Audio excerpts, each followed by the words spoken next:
Want to begin our kind of business time together by recalling just very briefly where we've been. And in large part, that's for our new folks, but also to kind of remind us where we've been.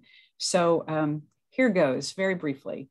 The United Methodist Church and the Methodist Church in Britain entered into a covenant agreement in 1968 when the United Methodist Church was formed. The Methodist Church in Britain written agreement was honestly more detailed and longer than what the United Methodist General Conference approved, which was pretty basic. But even with that slight disparity in Concordat recordings, over the years, our two communions exchanged conference delegates. We shared clergy through an exchange program. We shared global mission fellows. We worked together through our women's organizations and through other justice ministries. We worked together through the United Methodist Young Adult Network, through the United Methodist Connectional Table, and through the Methodist Church in Britain Educational Exchange Center. So there had been things going on. I don't want to say the relationship began to fade because I don't think that's the right word, but I think there was a realization that it needed a bit more care, that like a friendship that's not properly cared for, there was concern being lifted up that we weren't caring well enough for the relationship. So a suggestion was offered to bring us together for the 50th anniversary of that initial Concordat agreement for a time of celebration and conversation on how to improve our Concordat relationship. And thank you, Doug Suwannee. So the first thing that happened at Wesley Chapel and Central Hall, Westminster in London. It was in August of 2018 with around 50 people in attendance. And it was, I think, a very good meeting with worship and remembering our history and fellowship and talking about our future together. At the worship service, Reverend Canon Gareth Powell presided and Bishop Bruce O. preached. The retired General Secretary of the United Methodist Commission on Archives and History, Reverend Bob Williams, offered a kind of a presentation on the history of our relationship. And then the next day, we moved to Central Hall and presentations were made on the things I just mentioned that we already do together. And participants were asked to dream big about what we could do together moving forward. At the concluding worship, Canon Powell and Bishop Michael Watson, who was the ecumenical officer at that time, signed a statement that continued the Concordat. Bishop Ken Carter preached, Reverend Martin Atkins presided, and Bishop Cynthia Fierro Harvey and Rachel Lampard offered prayers. If you remember that big first gathering, it was really quite wonderful. So out of it came the recommendation to a recommitment to our partnership. And a Concordat team, which is you, was suggested. And we wrote out 7 areas of foci that we wanted to work on together. So the newly formed Concordat group, which we may want to change that. Concordat group is, I don't know, maybe we should call it the Concordat Commission, but we can talk about that later. They gathered for the first time officially in this new kind of status in 2019, again in London, at the Royal Foundation of St. Catherine. And again, worship and fellowship and a summary of the previous year's gathering were things that were on the agenda. Deeper conversation was held about those 7 foci, and they turned into 8 foci. For the first couple years' work, 3 were selected, and those 3 were climate change, migrant and diaspora ministries, and rebuilding the relationship. The team was divided into 3 subgroups to work on those areas.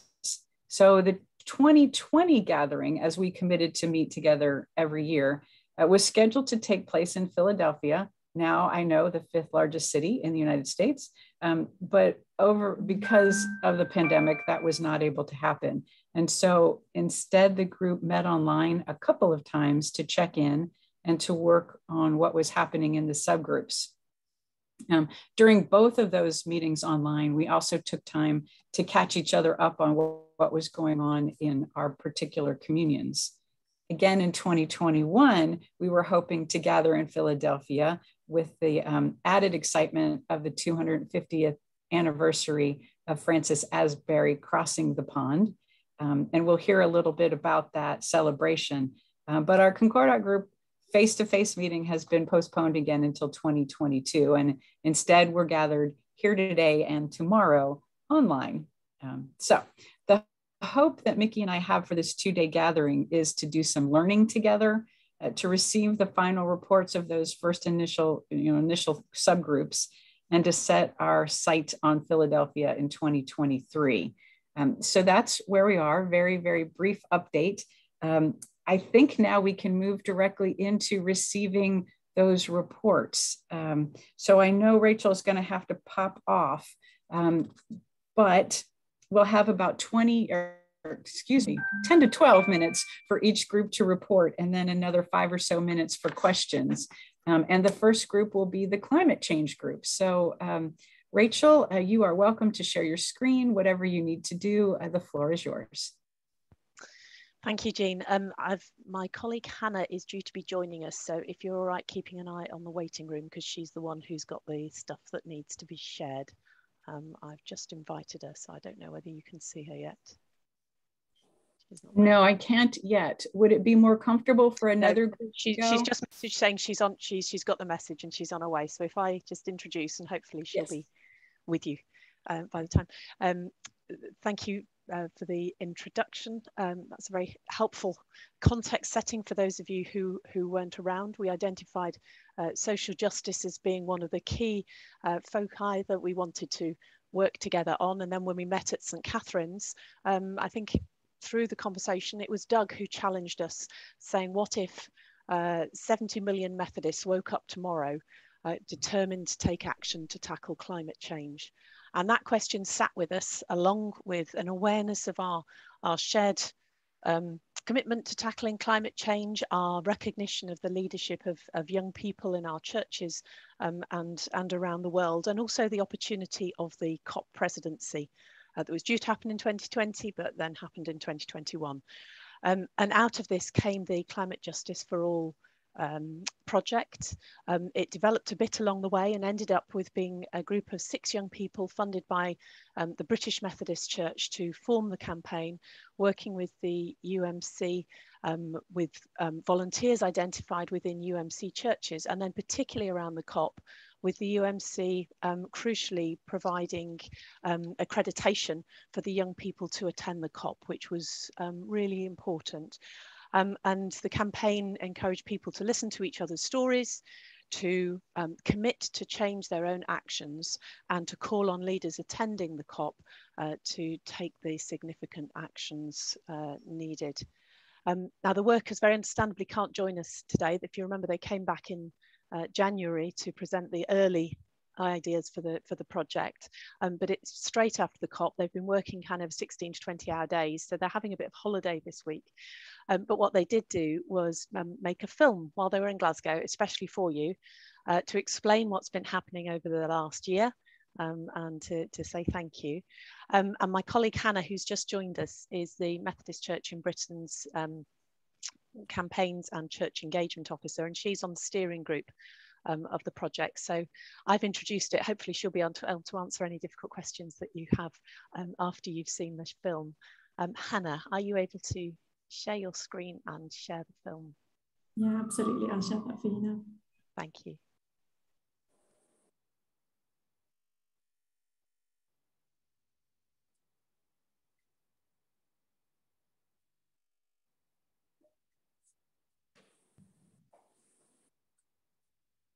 From Uruguay. Hi, I'm Molly and I'm from Britain, and we are 2 of the Climate Justice for All workers. So we've made this video for you today because we hope that it helps you understand what we've been doing over the last 18 months with Climate Justice for All, but also what we've been doing at COP26. So we hope that this is informative and fun. Yeah, enjoy. For the past 18 months, me and my colleagues on this project, we have produced a number of content. And this content, you can have access to it today from YouTube, Facebook, Twitter, and Instagram. That is Climate Justice for All across the platforms.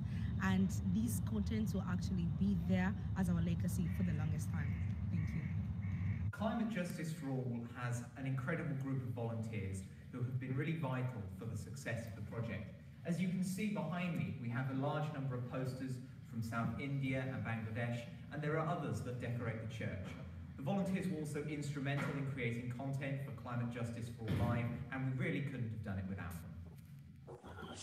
First and foremost, I just want to give a massive thank you and appreciation to the Methodist Church for giving us accreditation, not just me, but my colleagues of Climate Justice for All for the first consecutive. I was accredited for the first week at COP26, and I have learned so much over the last few days. What I've witnessed within the blue zone is that there's a lot of great people out there, and it was a really great opportunity to network and engage with them and hear their stories in their countries, and seeing how the climate crisis affects all of us. And so something that I'm still trying to process is that there's so much information that was shared last week, and because there's a lot of events that are happening here and there, and I want to take up this opportunity as much as possible. It's been kind of a challenge trying to digest and process the information, but nonetheless, I have learned so much over the last week, and I'm so grateful for this opportunity to meet new people, meet like-hearted people that also care for the or stand for the same reason as to why we at Climate Justice for All stand for, which is climate justice. And with that being said, I'm hoping that what I have learned with and the experience that I've had with that, I'm able to take it with me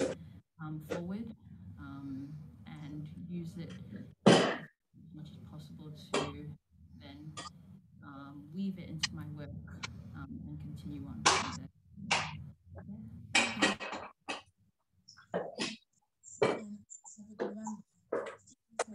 Took place at the Methodist Church in Glasgow.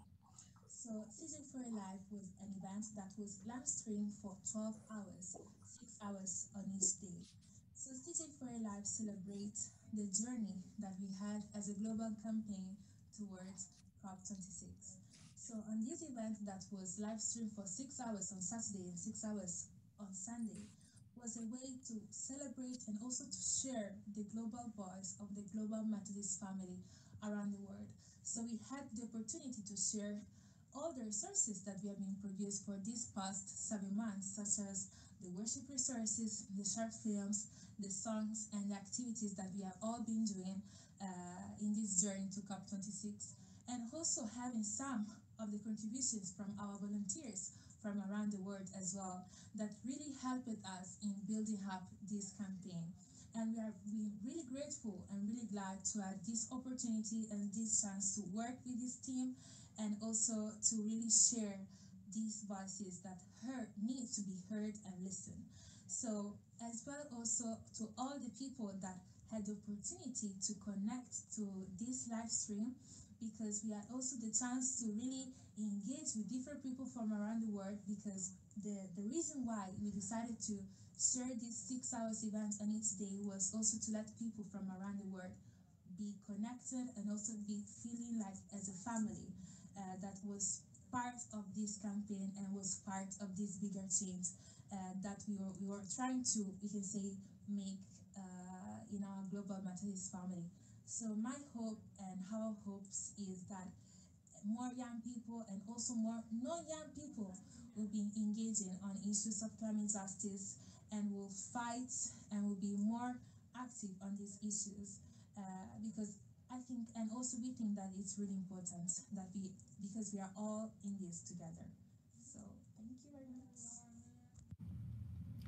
So one of the main things that we wanted to do with our campaign is to give Methodist communities all over the world the resources to engage with the issue of the climate crisis. And so to do this, we've been making short films and worship resources. We've been making films since April, and they've covered communities all over the world who are facing the effect of the climate crisis and are taking climate action. We've released films from Britain, from Fiji, from Uruguay, from Zambia, and we've also been really pleased to be able to release films and worship resources from 2 of our volunteer networks. Our volunteers in India released a video for us in the summer, and we had short film and worship resources from our volunteers over the countries in Africa that we had in the autumn as well. And this has been really great because we've been able to engage Methodists in the stories of communities all over the world, and we hope that even after the campaign is finished, communities will still be able to watch these videos and engage with the content. And we hope that this enables them to continue to have these really important discussions about the climate crisis, but also be influenced and inspired by communities all over the global Methodist family. So over the last couple of years, we've been building relationships and partnerships with a lot of churches and organizations, such as the World Methodist Council, the World Federation of Methodists and Uniting Women, the European Methodist Council, and the Pacific Council of Churches. So it has been really wonderful because we got the opportunity to share our content, the short films, the worship resources, for example, with them, and also we were able to engage also with the work that they had done during this period of time. And also, while we were here in Glasgow during COP, we built a wonderful partnership and friendship with the Goodlands Methodist Church, because we held our lectures here, we made our huge live stream event during the weekend. So that was also a really nice experience and a relationship that will last long. So on Monday, 8th of November, we released our Global Declaration for Climate Justice, and it was signed by more than 20 leaders from Methodist and United Churches. So the significance of this declaration is that it shares a foundation on which we can hopefully build more collaborative work for climate justice within these communities of Methodist and United Churches. So for the final time, we just want to say thank you again to the UMC for all that they've done to support Climate Justice for All, and for getting us all to Glasgow so that we could meet and spend these 2 weeks learning together. So yeah, we hope you have enjoyed this video, and we hope that the Global Methodist family can continue working together on issues of climate justice, but also other justice issues. So from all of us at Climate Justice for All, thank you so much, and we hope to see you soon. Thank you.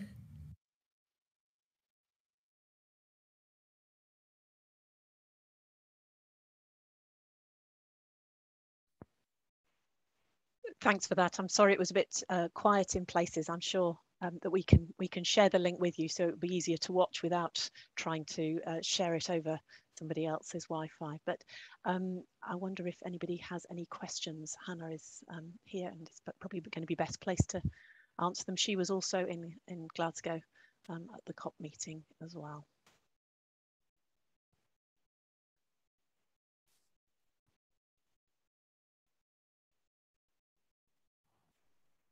Deep, heartfelt thank you for leading this for the Methodist churches. So impressive, global, and helpful to the world. So thank you. I think Doug and Patrick might have their hands up. Thanks, Rachel. Thanks, Hannah, for sharing this. I mean, like Gina, it's just phenomenal work, and just, you know, so moving to see what's been achieved.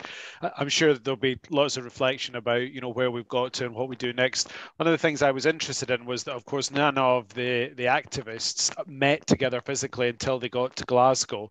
And it's probably a really dull lesson in this, but actually, how did that go? What was the difference that came for them actually being together? Because I think all of us are starting, you know, as we reflect not just in the last 18 months and not being able to travel, but the impact of travel in itself is one of the things we're going to, you know, we are taking clear action on. So I'm just interested in what was finally like when they got together, and was that a new relationship they had to build, or actually, you know, what was the whole online thing? Did that work for them? I'd just be interested to hear if there was any kind of reflection on that, Hannah. Yeah, absolutely. It was really lovely to see the whole group together in Glasgow. I feel like they really formed some bonds working together over the last 18 months online that stood them well when they reached Glasgow. It was obviously an intense time for them. They were all staying in the same place as well as working together every day, which would be a lot for anyone, regardless of how long you'd known each other. But they coped really well with that. I think my reflection would be the project would have lacked something had they never met in person. It really brought something to the project for them to have been in the same space working towards a shared goal that they could kind of embody together. But they did connect well online. I think it made some of the communication more challenging throughout the 18 months, but they really overcame those things well. It just took some thoughtful reflection and perhaps encouraging them to step back every now and then to evaluate what the challenges were, what they'd got from the process. So I think we've learned a lot for kind of curating a small community online and helping them get to know each other in that space. But finally coming together in person was a really valuable part of the project for them, I think. Patrick? Also from my side, thank you very much also now for this video, but most of all for all the preparation work and the videos that came beforehand, which was wonderful. I tried really to share it in many of my countries. One question and one hope. The question is also around your meeting directly at the conference. How much could you get in contact with other interest groups or players, and how has that somehow changed what you think we could do together as a church? And the hope out of it, how can we move forward so that it's not just a project that ends? And when we had some of you at the European Methodist Council meeting before COP, we already said we strongly hope that something goes on afterwards, because the problem is not solved, but we can perhaps learn how better to act in the future. So it would be interesting to hear from you. Yeah, absolutely. I think in terms of working with others, the project being wholly based online up until the COP really helped with that. I think the connections they were able to form with organisations based in other countries, it kind of leveled the playing field for them, which meant that it wasn't just dependent on the team member based in that country or that region to connect with organisations in their area, but they could do that as a team. So a couple of them led on partnerships, and it meant they could form a relationship and have an open conversation with organisations based all around the world throughout the whole course of the campaign. And I think that was a real strength. There's something very special about conferences like the COP, where you get a lot of people who are interested in the same thing and passionate about the same thing in one place. And the networking there, I think, was very strong. They seemed, as a group, seemed to kind of capture the imagination of quite a few other organisations and leaders, and a lot of people kind of took them under their wing and took them to meet various people, got them into meetings and brought them to events. And so I think that that element of it, the work that they'd done in the build-up, really came to fruition in the COP space. And so I think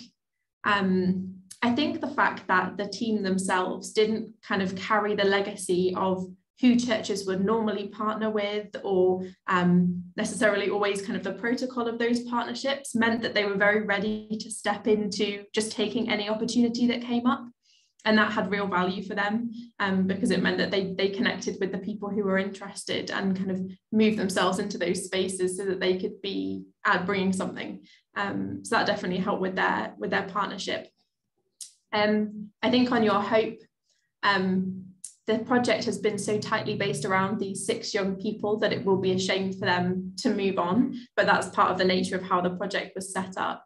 I think one thing that perhaps we should try not to lose is the youth-led element of it. They were young people leading this project right from the beginning and crafting it and really being ambassadors for it. And it would be easy for it to carry on kind of in our offices or in our organizations as they're set up already without them. But it would lose something if we didn't have young people as ambassadors in that space still.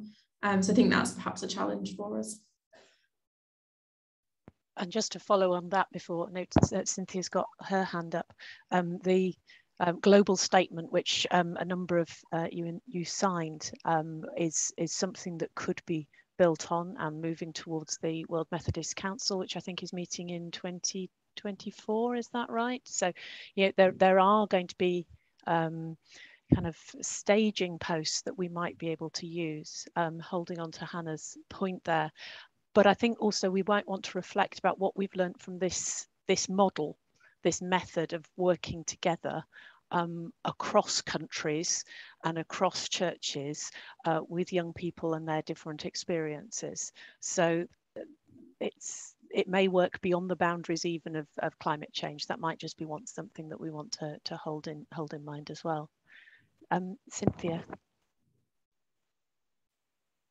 Yes, thank you, and thanks.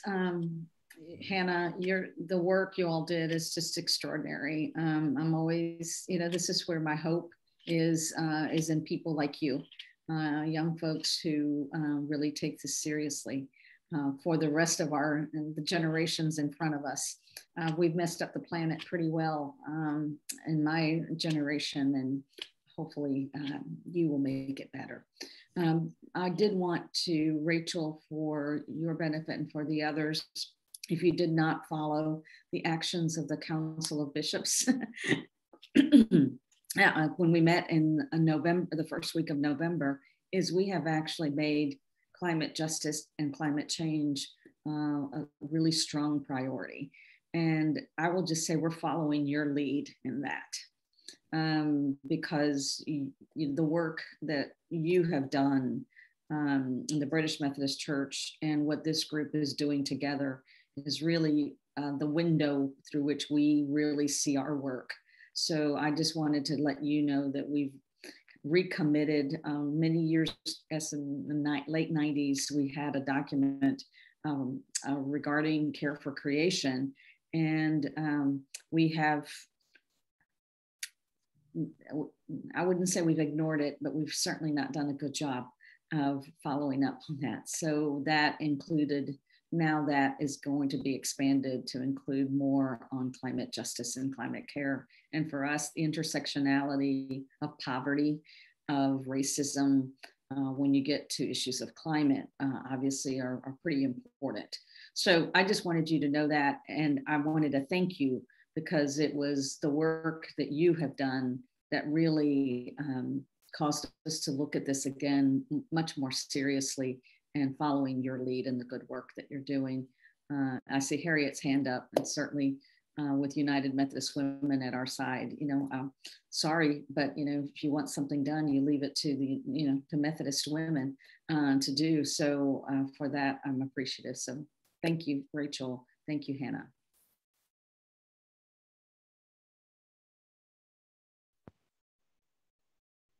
Thank you, Bishop. Harriet. Yes, thanks. And thank you, Bishop Harvey. I wasn't raising my hand for recognition in that way exactly. But I do think one of the things that that was important, I think, to the initiative and also created some questions from our side is the sort of stipendiary nature of recruiting the team. We had, we had a few people who were receiving some support. It wasn't a full salary, as I understand it, and others who were asked to volunteer. And it can be an awkward mix. I think the it would be something that would benefit us, I think, from looking more deeply into, because it's also creative, right? And we had people were able to make time available that they might not otherwise have been able to do because of it. So I think that was a very interesting part of the original proposal, and it'd be I'd like to hear your reflections about it. And maybe it's too soon to do that, but it's something we ought to give more thought to, I think. Thanks, Harriet. Yes, when we originally talked about it, the hope was that we would be able to employ people half from the UMC and half from the British Methodist Church.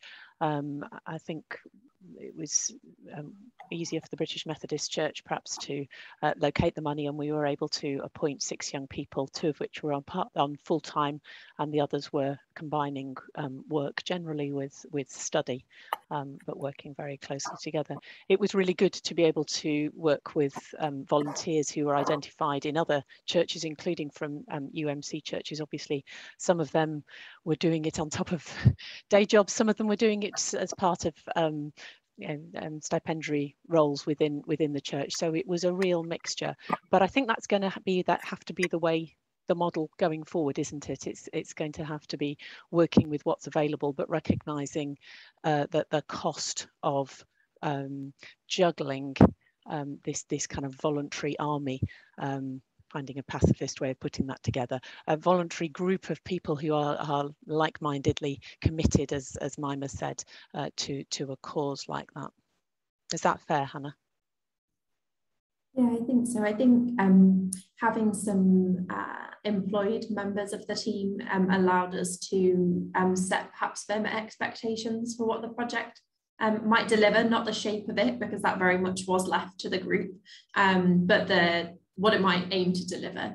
And I think they really valued working with volunteers. That was very much led by their enthusiasm and their time that they were able to commit from a voluntary perspective. And that varied kind of around the world, around the groups that they managed to engage. But I think it drove the project to do more, that we had a group who were committed in a variety of ways to the project. But that actually the expectations could be set just that little bit higher because a few of them were employed members of the team. Thank you. And Jonathan. Thank you very much. Thank you, Hannah. I was privileged to be up in Glasgow for the weekend of the COP and the service that Glasgow Church has organised for it. One of those humbling experiences, we all went, as Hannah will know, we went to the cathedral together with the C4 activists, and then they were whisked away to meet the important people, and the Vice President and I were left standing in the cold, waiting to find our place in the cathedral, which is good. One of the sermon was preached by Susan Henry Crowe, so it's good that we had a Methodist preacher on that occasion, and she took the theme of the table, and one of the questions she asked was who's at the table and who's invited to the table, and it seems to me actually that part of the challenge of what we've experienced is how actually we hear that voice of those young people who in many ways struck me as being citizens of the world, in a way that generation are citizens of the world. How we listen to that voice in our conversation, I think, is one of the challenges we need to explore.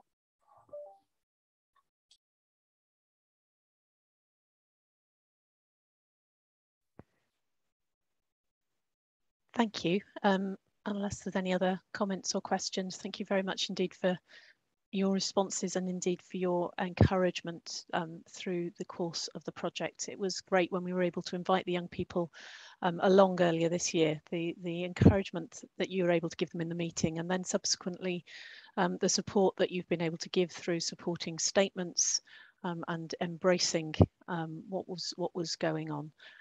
Sorry, Patrick, I think you might have your hand up. I apologise. Where and how do we discuss about the future and the next steps? so that some of the momentum is not lost.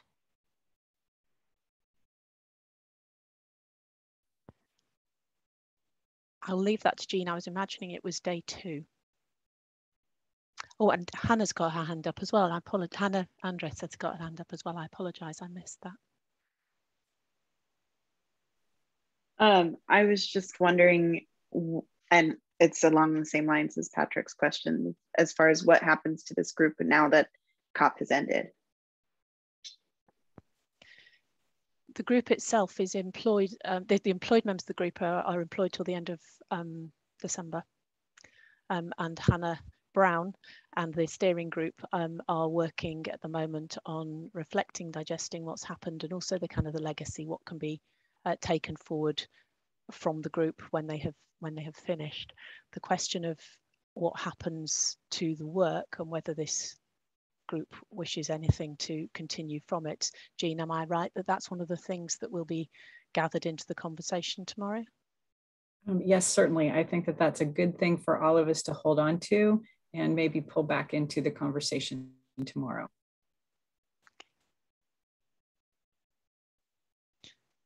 Thank you very much. And thank you very much to Hannah as well for all that she's done in leading and supporting the project.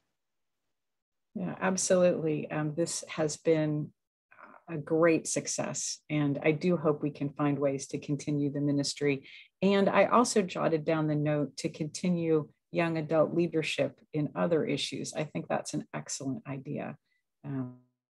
You all have led us well. Thank you. Okay, we do need to move on time-wise. Oh, Martin? Oh, not a hand raised, it's a clap. Thank you. Got it. So I apologize for you all having to hear my voice so much today, but I'll be offering the report from Group 2, which is the Migrant Diaspora Ministry Group, and I am doing so at the approval of the members of the group, who were Bishop Patrick Strife and Dalip Mukherjee. Did I pronounce his last name correctly? Dalip. Mukherjee. Mukherjee. Okay. So the topic was chosen because of the numbers of migrant congregations being planted around the world and a desire to both celebrate them and to help them be better connected to already existing Methodist churches in their new home communities. So the work was bolstered by parallel work that was going on being done by the World Methodist Council. Again, they were also helping with Group 1. And the desire to have leaders from both of these two different groups be in communication with each other, the existing churches and the migrant or diaspora groups. So this little group within our Concordat group began by naming the issues and deciding upon a direction that they thought might add more data to the conversation. And they decided to look at the issue through the lens of case studies to see what information could be discerned from persons actually living these realities. So a case study form was created and it was sent out through both communions. 17 responses were received from all over the world, including responses from Australia, Canada, Europe, the US, and Mexico. And the stories shared were from the perspectives of the new migrant churches or groups and from the pre-existing host churches. Once the stories were received, the Reverend John Calhoun, who is a Methodist clergy person living in Vienna, who also serves a migrant congregation, was asked to take all of the information, to study it, and to summarize the learnings that were shared in those case studies. And he took a couple months and he did an excellent job with the request, and he shared his findings. The group then took his findings and gleaned from them a set of principles that could be used by both groups to engage with each other.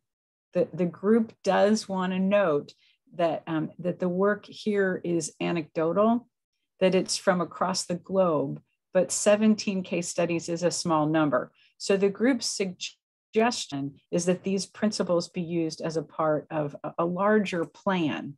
And again, this may be something we want to continue talking about. So having said that, these principles that you see on your screen are being offered to you, to your leadership, to use as our two communions see fit. And you did receive this in advance. It's divided into 3 parts: preparation, welcome, and developing relationships. So the preparation work would be the work done between or among the groups before they actually come together, which would include making sure the leaders meet each other and making sure the leaders work together to develop a strategy, making sure the leaders meet the members of the other church, and making sure everybody does some cultural study so that both groups understand the other culturally. That's all preparation work. Then the next part would be to make sure that there's an excellent mutual welcome. And it's really important that both churches or both groups be involved in the mutual welcome, and that participation of both groups is accounted for, and that there's equality. We could here have used the word resources, but it seemed in the case studies that finances were often the sticking point. So it seems like in the welcome, that should be discussed and kind of clearly outlined, whatever direction the 2 groups decide to take together. And then cultural identity needs to be included in the welcome.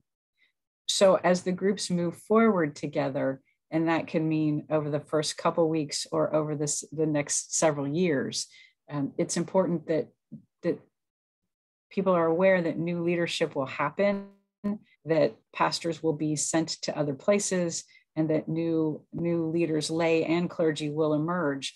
And so there needs to be a continual re-engagement and a continual retraining. There also should be joint ministry between or among the groups. And I do think that probably also includes worship services. Maybe not all the time, but at least regularly. And then we call this, or I call this a RAD, a review, adjust, do, needs to happen all the time. Reviewing what's happening, adjusting, and then making changes.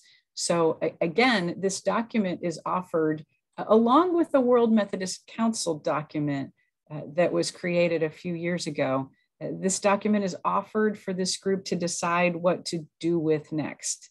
And I will stop sharing my screen and open it up for questions for group 2. And Bishop Strife is also here to help answer those questions.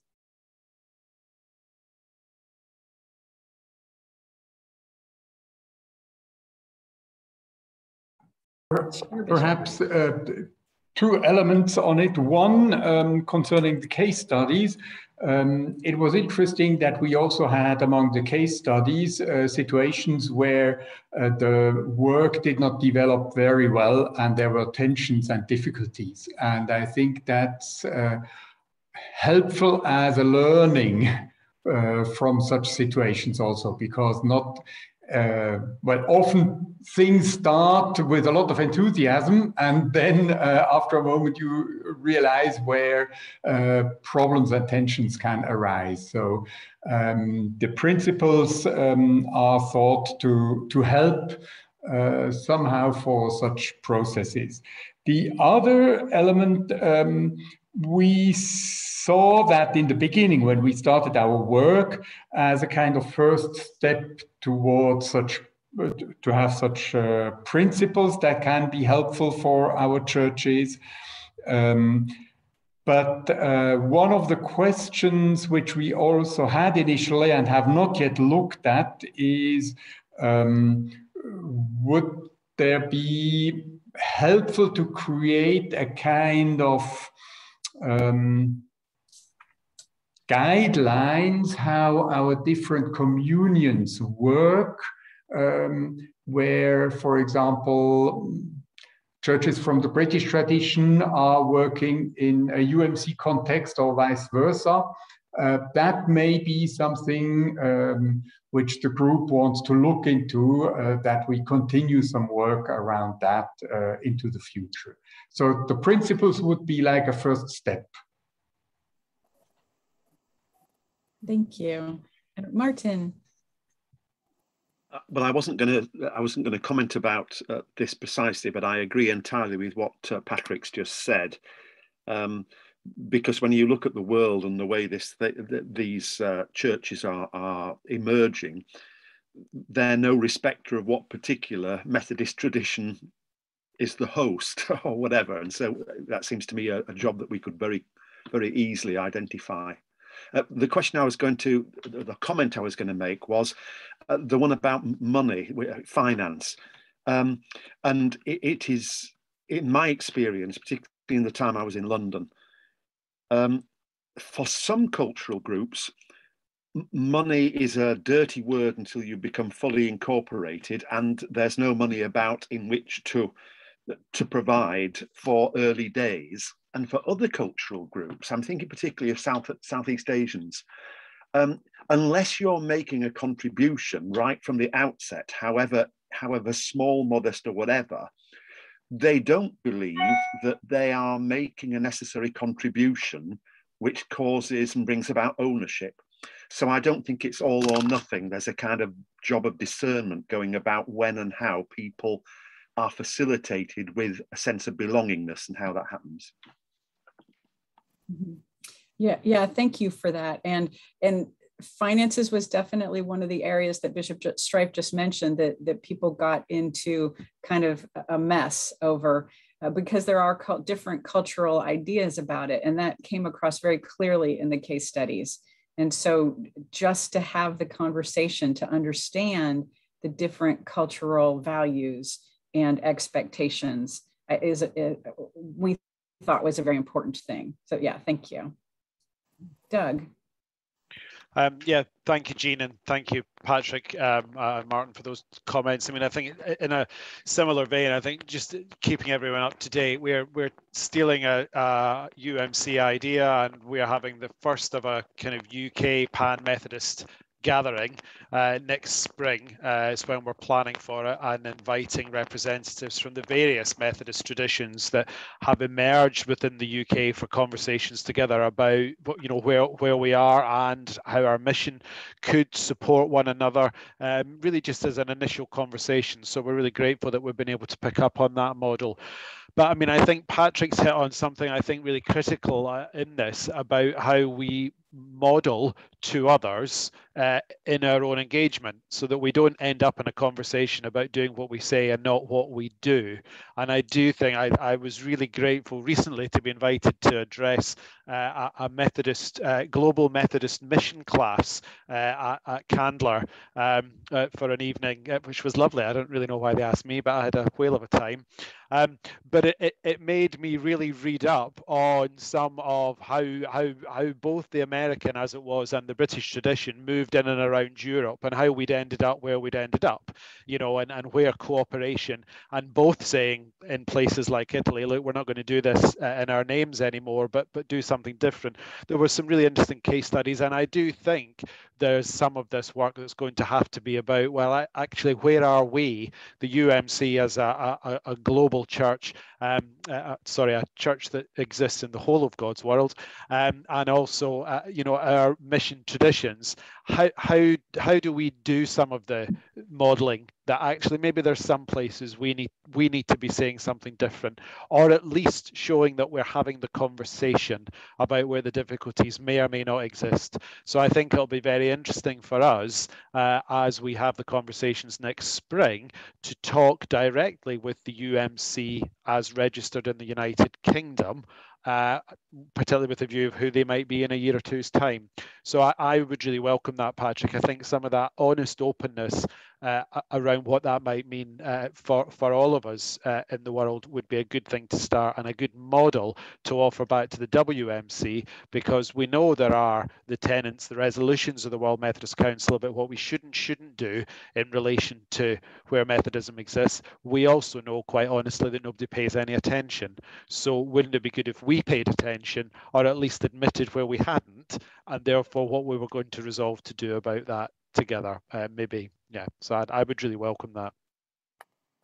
Yeah, well said, Doug. And I think we're very aware that part of the reason we needed to have this conversation is because we I don't know how else to say this, so forgive me, but we step on each other's toes a little bit with this, particularly the United Methodist Church steps on the British Methodist Church toes.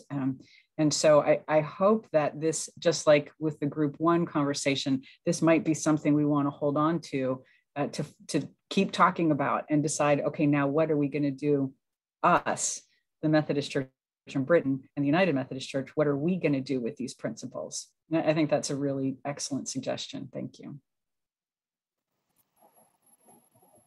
Harriet. Yeah, maybe I've just lost the string. Maybe somebody could say in a sentence what the expected or hoped for outcome of the relationships is. I have a little discomfort to think that we're going back to an era of mission partition, where, you know, you take the north of Africa and we'll take this region and, you know, whatever, which is, you know, is bound up with our colonial heritage. But what's the result that we expect, both for the communions and for the congregations? Yeah, I will let Bishop Strife respond more fully to this, but certainly the hope was not in any way, shape, or form to go back to sort of you get this area, we get this area, not in any way, shape, or form. And in fact, it was designed to do just the opposite, to celebrate migrant diaspora groups that are forming and to honor our ecumenical partnerships. So to do both of those at the same time, that's where these principles come from, to help those groups do these things together and not separately. Bishop Strife, do you want to add to that? Yes. Certainly we should not go back to what was tried out at the end of the 19th century in kind of subdividing the rest of the world. But migration is such a strong reality in our world. And it's a good sign that Methodist churches in so many places are very open and hospitable towards people coming from other countries. At the same time, we have a number of different realities and questions how to deal with that. Just to give 2-3 examples from us in Europe. There have been Congolese United Methodists that have relationships to Belgium. They wanted to create a church in Belgium, in Brussels, of Congolese United Methodists. Now, there are no more at present a Methodist church in Belgium because it united with the other Protestant traditions and created the United Protestant Church of Belgium. And those Congolese United Methodists in Brussels said to the bishop in the Congo, you shall be again our bishop also when we are in Brussels. And the bishop said, no, that's not my area. If ever, it's the area of Bishop Strife. And so I came into that discussion. But then I told the people in Brussels, well, we would need to discuss with the United Protestant Church of Belgium, because I do not want simply to step into their union, because they are affiliated with us as a church, and I do not just want to plant another United Methodist Church in their region. So there are a number of these very concrete examples of how also do we live out mutual recognition among our churches, and how do we keep some accountability also for such migrant churches and their pastors that work in a different country? These are some of the very practical issues where also Doug said before, it's helpful if we as communions find helpful ways that can then also be fruitful for the mission in the different contexts.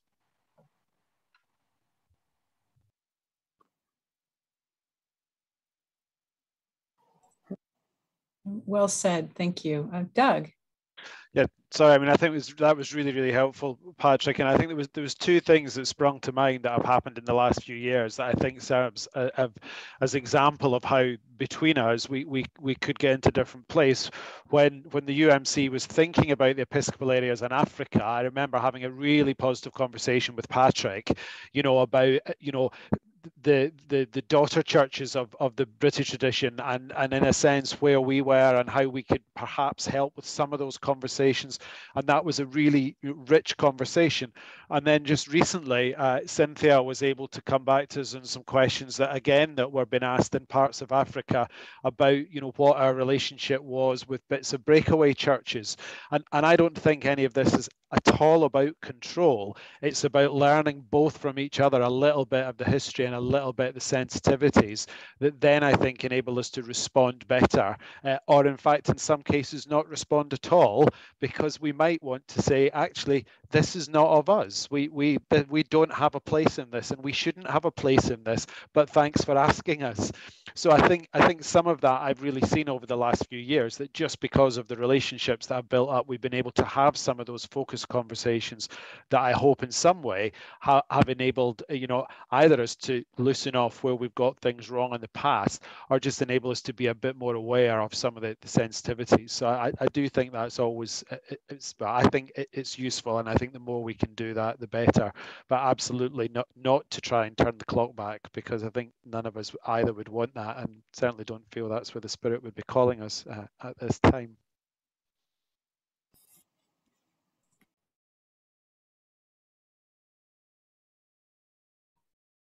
Thank you.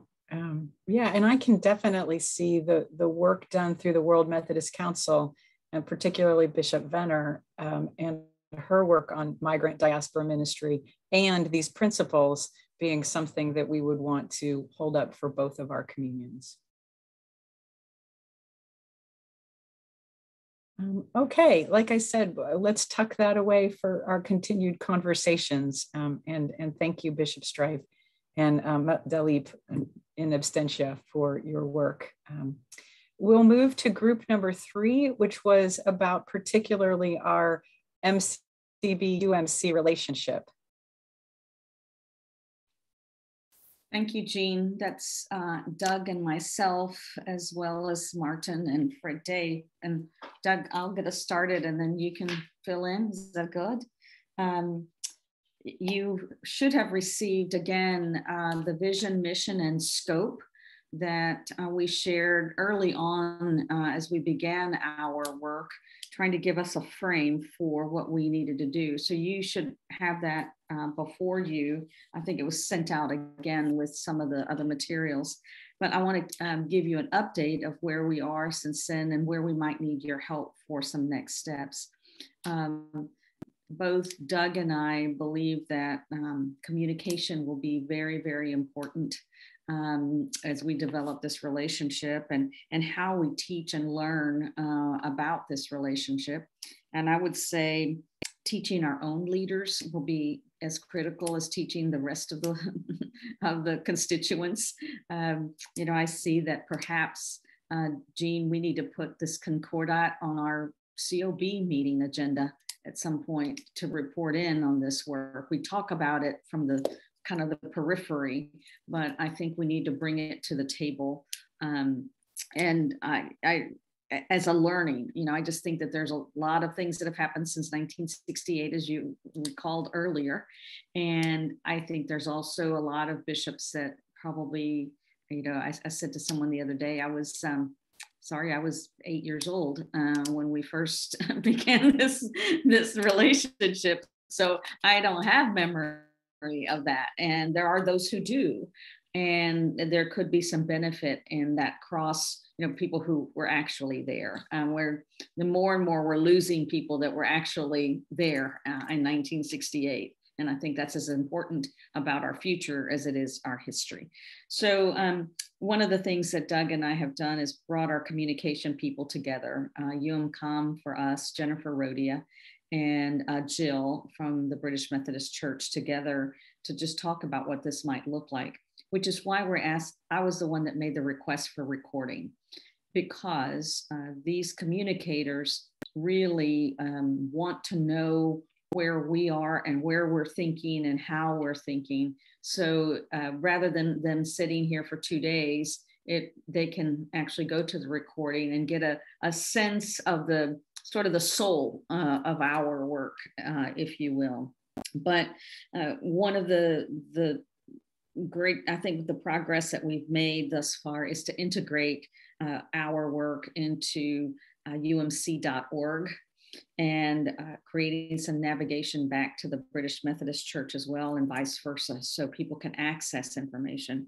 We think that this has some components related to heritage and history, the foci that we just have identified, maybe some liturgical movements that we can, that have been part of our history.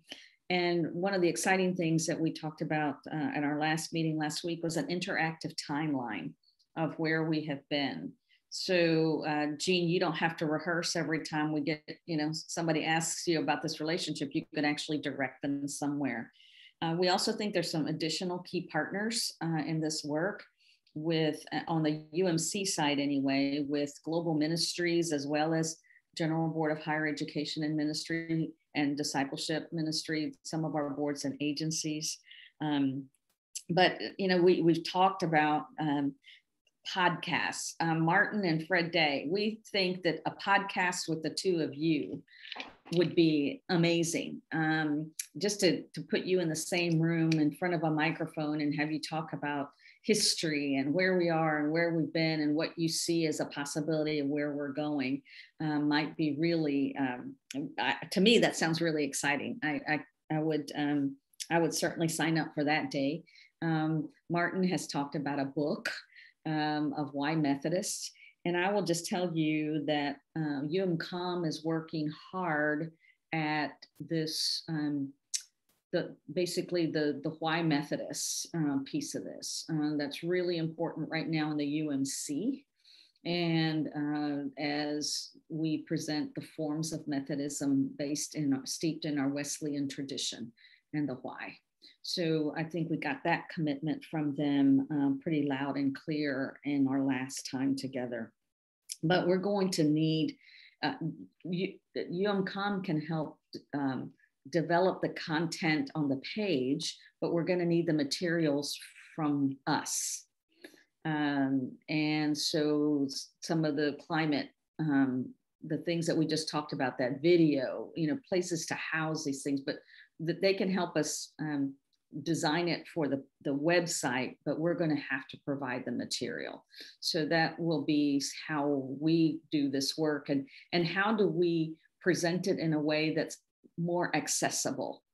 We can produce some 20 and 30 page documents. We're all pretty good at, or some of you are better at it. I'm not as good at it as some of you are, of the rich history, but to somebody that just wants to know what this relationship is about, what does that look like in a 30-second, 60-second soundbite?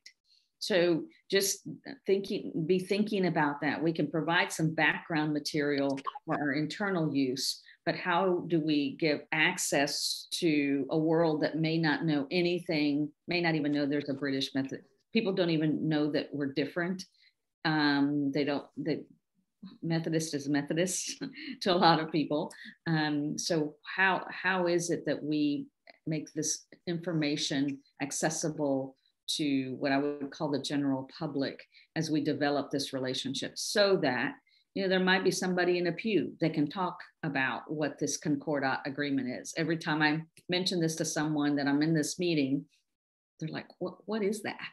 And Jean, I have to go through the whole thing that you went through at the beginning of this. So, and even to colleagues, I'm not talking about, strangers in a pew. I'm talking about colleagues.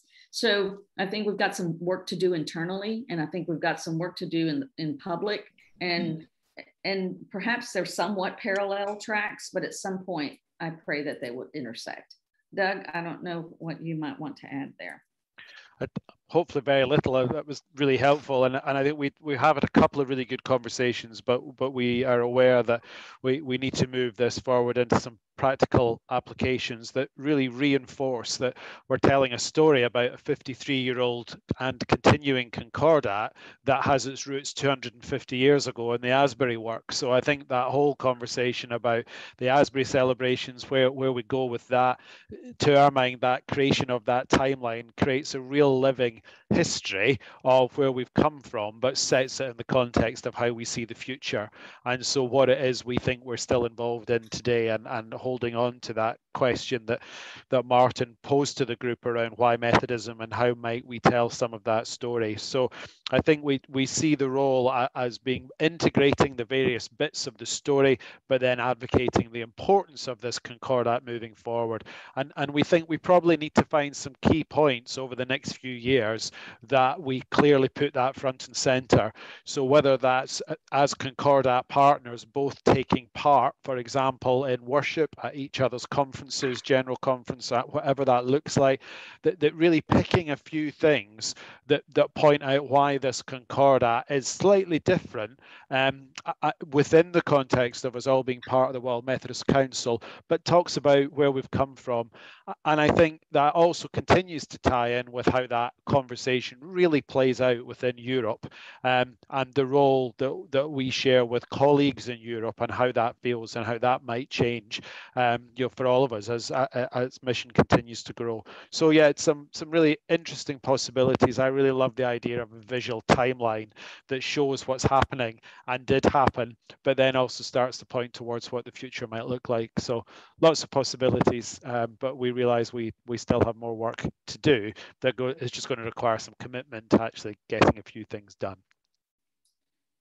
And I would say our work is our work, where the other two groups have very specific, very directed work. Our work is actually to bring groups 1 and 2 out into the world. So it feels a little, there is a connection here, but we've got to somehow public the work of groups 1 and 2. And I feel like that's our work. And I was just very glad that UMCOM was willing to give us space and time to do this work. And I'm very pleased, and they are very willing to be engaged. They were actually willing to, Jennifer Rodia said, if we need her, she'd be ready to jump on the call.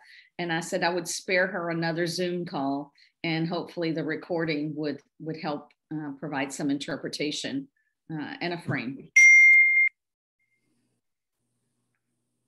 Thank you. So it sounds like with all 3 groups, we have some unfinished business, which is really good to know. Yes. Questions for group 3? And I would say there's some things that we could go ahead and do now. Well, I don't, if we could come out of this meeting tomorrow with some statement about the 3 areas of focus, and start to create some, what I call banners, some banner headlines, and we could drop in the video, for example, Rachel, or we could drop in some things so that we could start forming some of this. And, I really hope that I can convince Martin and Fred about this podcast idea, because that could help provide some understanding for a little bit of where we've been, where we are, and where you see us heading. David, I think that you're coming onto the team will also help us provide some really good, I would say, a lens through which we can see our work. And I just keep wondering where just providing that theological lens for this work versus the structure of our work, if that makes, I hope that makes some sense. I mean, a lot of what we've talked about thus far has been what we're doing about climate, what we're doing, but I really think we need to work on perhaps a clearer theological lens to see how this Methodist thing might look through that theological lens.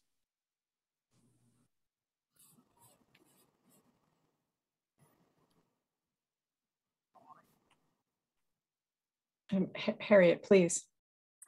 Yeah, thank you. I love this. I love the conversation. I love the story and the narrative. As United Methodist Women have told some of our own history, celebrating 150 years, I have come to learn that it's not as exciting for everyone. It's shocking. it's just because to me the past suggests all kinds of future. It helps us to build that DNA through line and all of the rest. But not everyone is oriented that way. And I think one of the things that will be it might be a gift that we could work on would be projecting some of the future. For us, it will always be nested in the past, but not everyone will make the leap. Mm-hmm. And not everyone will find the history relevant. As shocking as it is, over and over again for me. That's so. I wonder whether the conversation that Jean invited us into in the beginning is as critical as any conversation we might have about what is blossoming for us in Methodism today, and how we engage it together might be as necessary as any. And it's a little challenging for us, and we know because of our roots that Methodism has never been easily subject to systematics. So we'd like to have it kind of neat and organized and, all of that, but it didn't come that way, and it's not likely to end up that way. So how do we, knowing what we know about our DNA and our roots and our shared experience and our separate experience, how do we start casting some feelers to the future that we could invite others to engage in?